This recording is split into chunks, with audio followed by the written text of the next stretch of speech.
what's up guys? Welcome to the channel.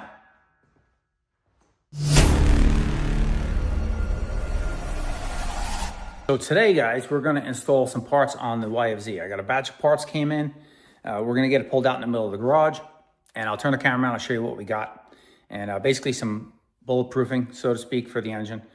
Big shout out to John Sosa on One Wheel 7. I use some of his videos. He's done these, what we're gonna do today, these repairs, so to speak, or upgrades to his YFZs over the years. And he has some really good detailed videos on how to do it. Probably a little bit better than mine will be. So I'll link his at the end of this video here in the video description, if you can check out his videos too. And I'll try to include torque specs as we go with what we're doing. So let me get the camera turned around and show you what we're dealing with today. All right, so we got a batch of goodies came in from 38 Motorsports. So first things first, we're gonna install a case saver. This is a Moose Racing poly case saver for the YFZ. And then we have the air injection system delete. And we have the upgraded bolts. These are stronger bolts for the flywheel. So we have those. And then we have a clutch basket tool from EBC Brakes. And we have that because we have the new clutch basket. I say new clutch basket, tongue-in-cheek, so to speak, because this is actually a clutch basket from the 2009 to 2010 YFZs, which were the stronger clutch baskets. And when we get the old one off, when we get the stock one off the 25, we'll show you why the older one is stronger. And so then we have a new washer, retaining washer for the nut, and a new spacer for the back, for the basket. So this is the new one that we'll be using. And you'll see in the back of the basket there's 8 rivets that hold the gear on the back. It's all in plastic now, but when I get it out, you'll see. The new ones only have 3 rivets and a totally different design in the back, and they have been known to come apart. The springs in them can come out, and then that'll cause, you know, some major problems. You're gonna basically, metal get through your entire engine if that happens, and you're gonna, could cost you an entire motor. So to upgrade this doesn't take all that long, so we're gonna do that. It's well worth it, the investment. You may never have a problem, but you may have a problem, and it's just worth it to upgrade it, in my opinion. And then we have 2 new OEM gaskets for the flywheel side, and then we have a new clutch cover gasket. I'm pretty sure you can reuse the clutch cover gasket if it's not too old, but we got a new one anyway. Better be safe than sorry. I hate putting things together and then they leak, and then you gotta take it back apart and redo it. So do it once. We got the EBC clutch hole tool so that we can torque down the nut for the basket properly. I have the other Tusk, the universal like Tusk clutch tool to hold things. And you can use that too if you have one. I'll show you what it is. It's basically this one here. If you have one of these, you can use this to hold the clutch basket while you're torquing it down. This will work fine. I was ordering the parts from 38 Motorsports, and they had this on the website for $30. I think it's a good investment. It's a good tool to have. Let me get the quad pulled out. We'll get the YFZ pulled out of its parking spot there, get it more in the middle of the garage. We're gonna drain the oil, and then we'll probably start with the clutch side, and then we'll do the flywheel bolt side. After that, we'll do the AIS delete. All right, guys, you can see I got the clutch cover off. There's 2 dowel pins. Don't lose them when you take it off. One here, and then there's one under here by the brake lever. Some people take the brake lever completely off. I just loosened it so I can get it out of the way enough to slide the clutch cover out. I don't think we'll have a problem getting the clutch cover back on that way. And then we're gonna take these off here slowly, a little bit at a time. Make sure you have the right tools up front before you do this job, and the torque wrenches you're gonna need and everything, because if you've never done this before and you don't put it back together right, you're gonna have major problems. So get these bolts off here.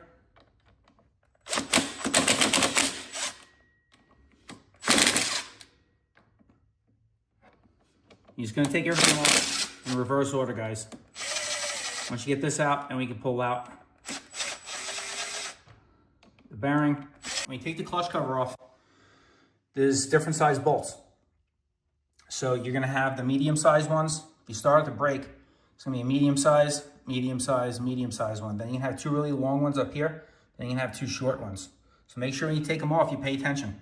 Don't put them in the wrong spots. So it's another little tip for you. So I'm gonna pull all this stuff out, and then we'll show you the difference between the baskets.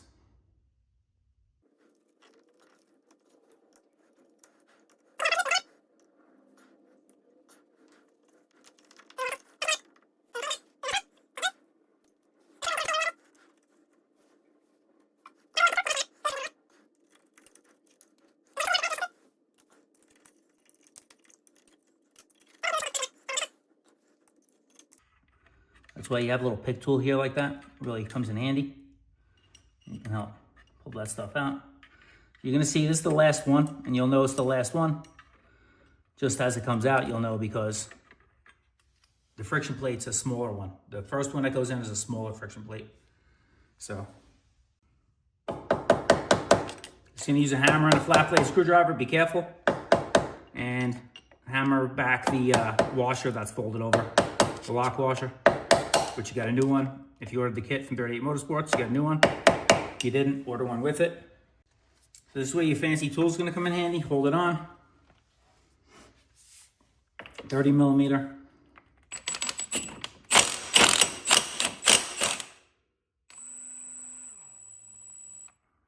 Okay.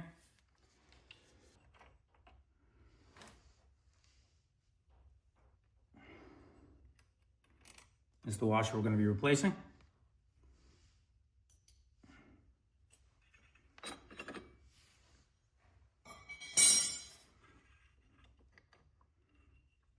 And our hub should come right out now.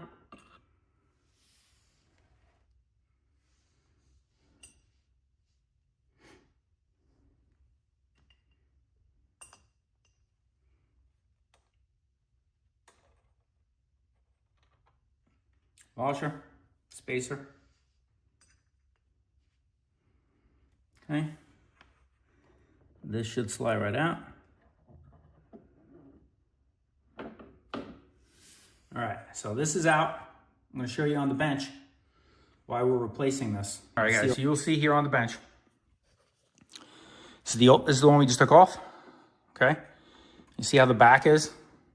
Those springs, and you have 3 rivets. And then you have the new one here.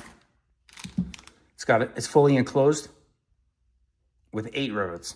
It's significantly stronger. So what happens on these is, and not every time, you're gonna hear people tell you, oh, you don't need to do this. I got 150 hours on my YFZ, never had a problem. And they're not lying to you. But there's also people that have 2 hours on their machine and this broke already and they lost the motor. So to me, it's not worth taking a chance, especially if you're gonna ride hard. Even if you don't ride hard, these can come apart. So they'll actually crack right where the springs go in. Right there, it's a weak point. They'll crack right there. And then these springs will come out. And then they'll get in there, get in your gears, and everything just grenades. So you don't want that. So we're going to put the new one on. New one comes with a different washer, that spacer that we took off. New one has a different one, it's bigger, you'll see. So we're gonna use that. And then we're gonna get the sucker installed in the reverse process that we took the old one off. All right, so you're gonna see it's gonna go on. If you give it a little wiggle, it's gonna go in all the way. Now we're in, all the way. All right, guys, we got a new spacer in. Make sure this is seated all the way in. You're gonna think it's all the way in, but if you put the washer on and it doesn't make it past the splines, then you're not all the way seated. You're gonna kind of have to give the clutch basket a little bit of a turn with the engine, and then it'll fully seat in. There's the oil, I believe it's the gear for the oil pump behind it, that the little gear on the back of the basket's got to mesh with. So you got to make sure it's in all the way.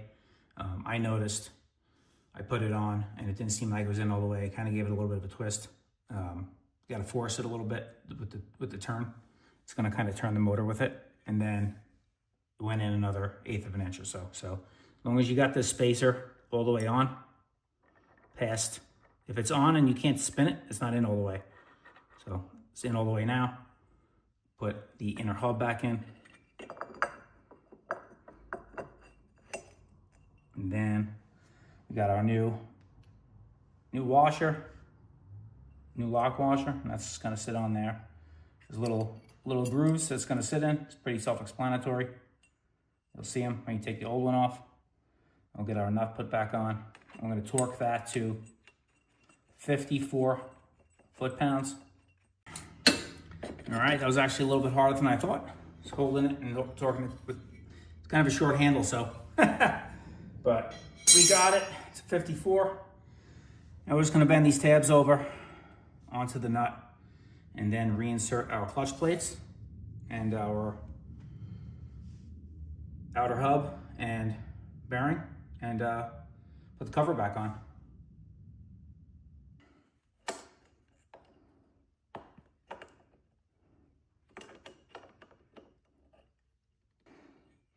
Got to fold over on both sides.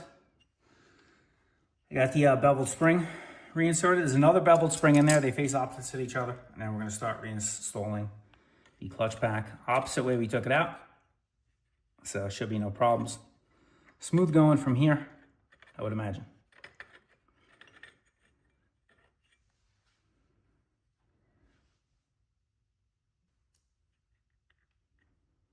Make sure you put that bowl back in there if you did take it out, or if it fell out, make sure you pay attention to that. And then it's in.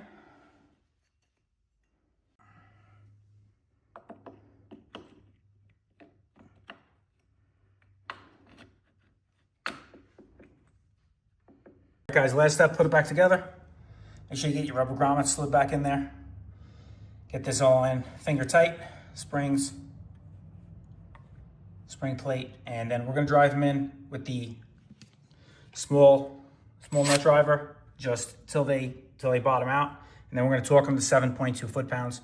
Put the cover back on with the new gasket. That's also gonna get torqued to 7.2 foot-pounds. All right, guys, you'll see we get that side completed. Cover's on, brake pedal's tightened. Brake pedal torque bolt for the, if you loosen that to move it out of the way, which you should, it makes it easier to slide the cover down now. 19 foot-pounds for the bolt for the brake pedal. So now we're gonna go over to the other side, and we're gonna get movement on the flywheel bolts. Flywheel bolts we're gonna do, you'll see when we get the cover off, you don't have to take the flywheel off, you don't need a flywheel puller. We're just gonna do like 2 bolts at a time. Torque them down, take 2 other bolts out, replace those, torque them down. All right, you'll see we got this side prepped, guys. You can leave this one bolt in. This will hold this outer cover onto the inner cover. All the other bolts need to come out, and you're gonna have longer ones obviously here, and then the rest are all gonna be shorter around the outside perimeter. That's pretty self-explanatory. So you only have 2 sizes. Long ones go in here, and then short ones out here. You can take your vent line off, pop that out, the bracket, get that out of the way, unplug your stator wires. This way you move the cover, stator's gonna stay in the cover. You set it aside, change your bolts, pop the cover back on, bolt everything back down. Torque specs I'll give you on the flywheel cover. Flywheel bolts once we get this off. All right, guys, you'll see I got 2 bolts out. These are the old ones, the original ones. You'll see they have a little Loctite on them. The new ones are a little bit longer, from 38 Motorsports, and they're a grade 8, I believe. They're stronger and longer. So I'm gonna put a little bit of Loctite on these as well. Get those in there, torque them down to 12 foot-pounds. I'm just doing 2 at a time. You can do 1 at a time. You just don't wanna do them all at the same time, all right? So we're filling her back up with oil. You'll see we got the case saver on too from Moose Racing. Got that from 38 Motorsports as well. And I was able to actually put the chain guard on top of it, kind of like I did with the UPP Racing case saver on my Raptor, and I put the chain guard, the stock chain guard over that. It fit nice, snug, so I'm gonna run it like that. I think it looks a little bit better than seeing the face of the sprocket. So I'm gonna finish filling this thing up with 1.5 quarts of 10W40 synthetic. I use Amsoil Dirt. Everybody's got their preference and their favorite, but as long as you're using the proper stuff for the wet clutch, not automotive oil, and you're good to go. All right, guys, I just took it up the block. I warmed it up, checked the oil level, drove it up the block, went through all the gears, got on it a little bit. Nothing blew up, so I guess I did everything right. So I'm gonna end this video here. I still have to install the air ejection system delete. I'm gonna save that for, actually, I'm gonna do it tomorrow. I'm gonna let this cool off now that I just ran it. It's really hot. You gotta get your hands near the exhaust port over there on the head. So I'm gonna actually install that tomorrow morning. So I'll make that a separate video. I got things to do for the rest of today anyway. So I'm gonna tuck this thing back in its spot. Tomorrow morning we'll do the AIS delete. I'll make a separate video on that. Again, guys, on One Wheel 7, John Sousa, he has a much more detailed look at how to do these two jobs. So I'll link his videos too in the video description here below if you want to check out his as well. But I think what I showed you here, if you're semi-mechanically inclined, you should be able to get through and help you most of the way through. If you guys need a little more detail, check out John's videos. You probably have seen his already if you're looking up this topic. So hopefully between mine and his, maybe somebody skipped something. I doubt I covered anything that he didn't, but check out his videos as well. And smash that thumbs up button if you liked it. We'll see you guys on the next one.